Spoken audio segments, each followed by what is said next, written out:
चढ़ावा चोरी के असली गुनहगार कौन है? कौन है वो लोग जिन्होंने हजारों करोड़ राम भक्तों की आस्था के साथ खिलवाड़ किया है?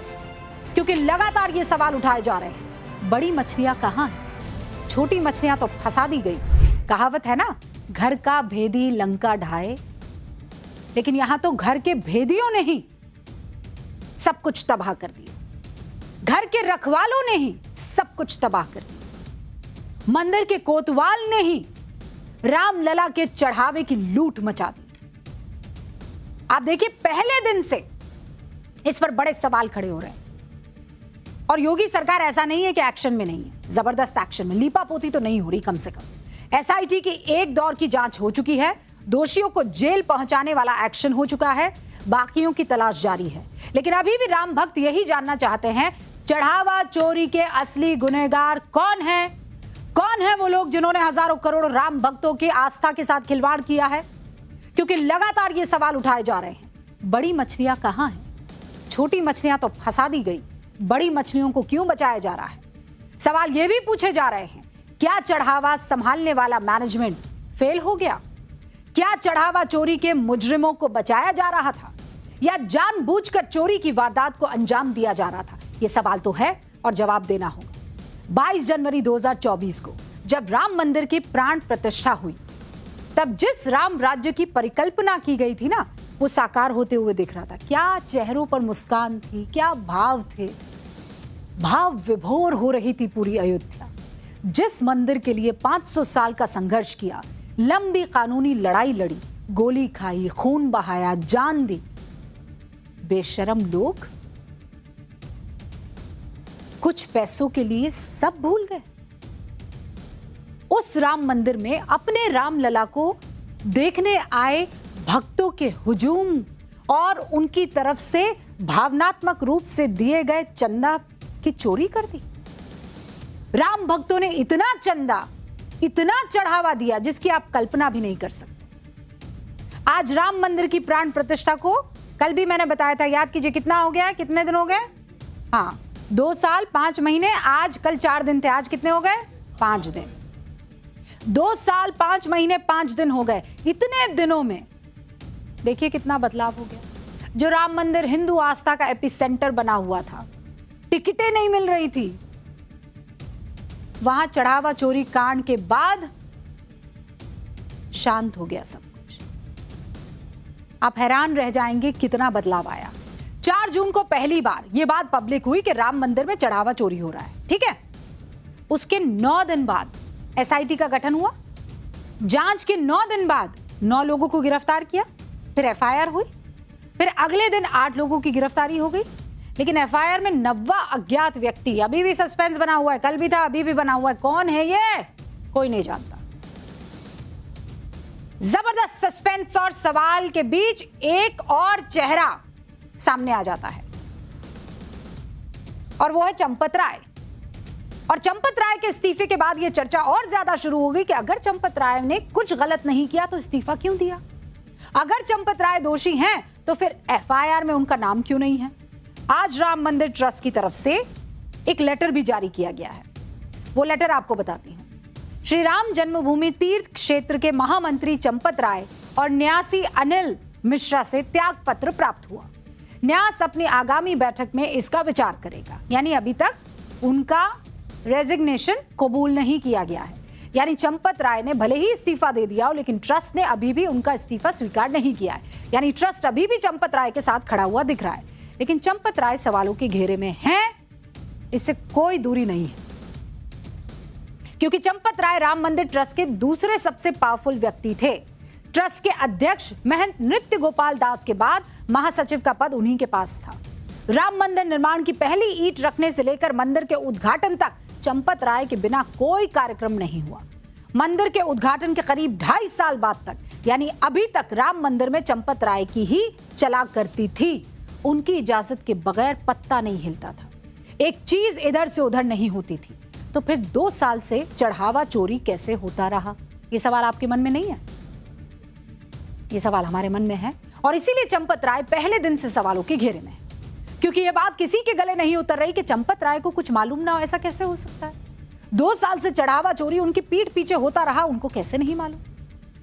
और आप देखिए कि एसआईटी ने चढ़ावा चोरी मामले में जिस व्यक्ति से सबसे पहले पूछताछ की थी वो व्यक्ति चंपत राय थे, लेकिन उसी एसआईटी की जांच रिपोर्ट के आधार पर जब एफआईआर होती है तो उसमें चंपत राय का नाम नहीं होता है। 9 आरोपी बनाए जाते हैं लेकिन चंपत राय का नाम एफआईआर में नहीं होता है। इसीलिए सवाल उठ रहे हैं कि क्या अब तक चंपत राय को बचाया जा रहा है? ऐसा बहुत कम देखने को मिलता है कि मामले की जांच पर सुनवाई से पहले ही किसी को क्लीन चिट ऐसे दी जा रही। राम मंदिर निर्माण समिति के अध्यक्ष नृपेंद्र मिश्रा खुलकर कह चुके हैं चंपत राय की निष्ठा पर सवाल नहीं उठाया जा सकता। वीएचपी के कार्यकारी अध्यक्ष आलोक कुमार कह रहे हैं चंपत राय संवेदनशील समर्पित व्यक्ति है। साध्वी ऋतंभरा कह रही है कि चंपत राय की निष्ठा और समर्पण पर उंगली नहीं उठा सकते। कई बीजेपी नेताओं ने कहा कि चंपत राय ऐसा कर ही नहीं सकते। अयोध्या के कई साधु संतों ने चंपत राय पर भरोसा जता दिया। चंपत राय के बारे में बहुत से लोगों की अच्छी राय है और ज्यादातर लोग ये मान रहे हैं कि चंपत राय जैसा व्यक्ति चढ़ावा चोरी जैसा महापाप कर ही नहीं सकता। इसके पीछे राम मंदिर के लिए चंपत राय का संघर्ष है, राम के लिए उनकी अपनी समर्पित जिंदगी की कहानी है और इसीलिए कोई इस तरीके से उनको कटघरे में खड़ा नहीं कर सकता। लेकिन आपकी जिम्मेदारी थी और उस जिम्मेदारी से आप नहीं बच सकते। सारी जिंदगी उनकी समर्पित रही, लेकिन अगर यहां अनदेखी हुई तो जिम्मेदारी किसकी है? मंदिर ट्रस्ट के महासचिव की कोई जिम्मेदारी बनती है कि नहीं बनती है? उनके कंधे पर 100 करोड़ सनातनियों के भरोसे की जिम्मेदारी थी कि नहीं थी? उनके भाई सुनील बंसल से हमने बात की, क्या कह रहे हैं जरा जल्दी सुन लीजिए। देखिए सब ये राजनीतिक स्टंट है और जब आदमी इतने बड़े ओहदे में बैठा होता है तो ये विपक्ष वाले इस तरह की बातें अमूमन करते हैं कि उन्होंने ये कर लिया, जबकि ऐसा नहीं है।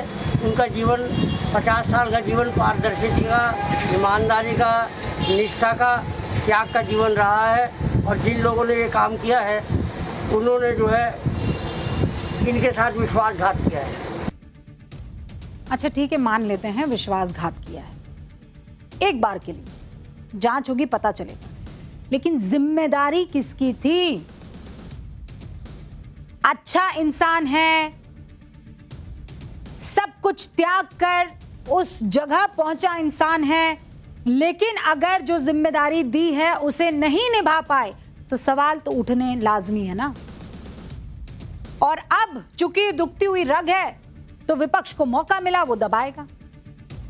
अखिलेश जी फुल मोड में है, कह रहे हैं अगर चुनाव जीत गए हम तो अयोध्या में सियाराम धाम बनाएंगे। एक ट्वीट किया उन्होंने, मतलब पोस्ट एक्स पर, हम ये संकल्प लेते हैं कि नई सरकार बनाकर अयोध्या को एक ऐसी धार्मिक नगरी के रूप में विकसित करेंगे जहां विश्व भर से आए श्रद्धालु सच्ची आध्यात्मिकता की अद्वितीय अनुभूति करेंगे। प्रभु के आशीर्वाद के साथ हम अयोध्या के सनातन मान को आस्था, श्रद्धा और सच्ची भावना के सियाराम धाम के रूप में पुनर्स्थापित करने का संकल्प करते हैं। अखिलेश यादव यही कह रहा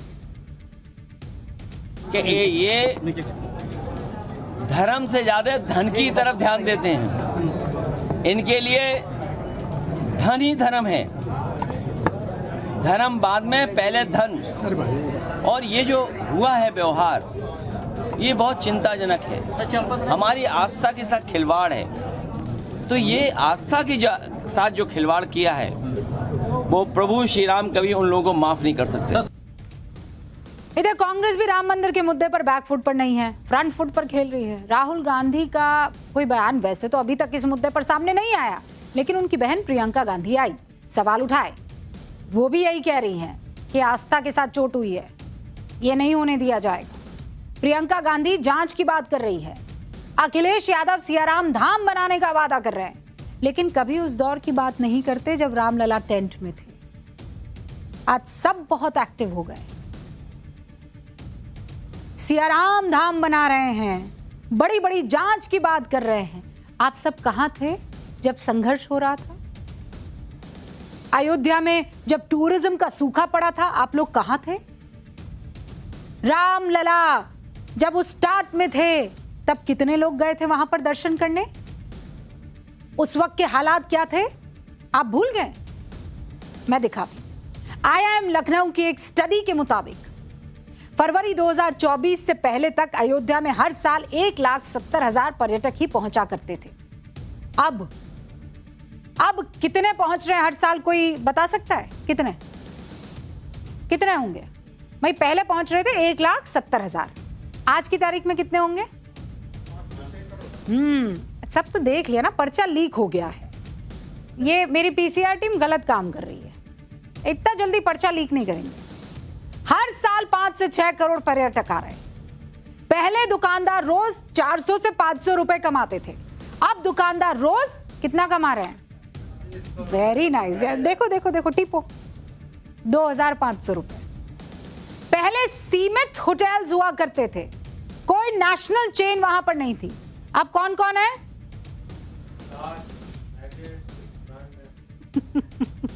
हाँ पढ़ो। ताज है, मैरियट है, उसके जैसे बड़े ब्रांड होटल्स के दिखाई दे रहे हैं। पहले खराब कनेक्टिविटी थी, पुराना रेलवे स्टेशन था, कोई एयरपोर्ट नहीं था। अब पहले विकास प्रोजेक्ट्स में बहुत कम सरकारी निवेश था, अब 85,000 करोड़ रुपए के रीडेवलपमेंट प्रोजेक्ट्स चल रहे हैं।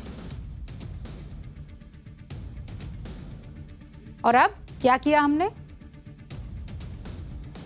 प्रभु राम लला के उस पवित्र धाम में वही सनातनी जिनको रखवाली सौंपी गई थी, प्रभु राम के चंदे की, रावण बनकर किडनैप कर गए।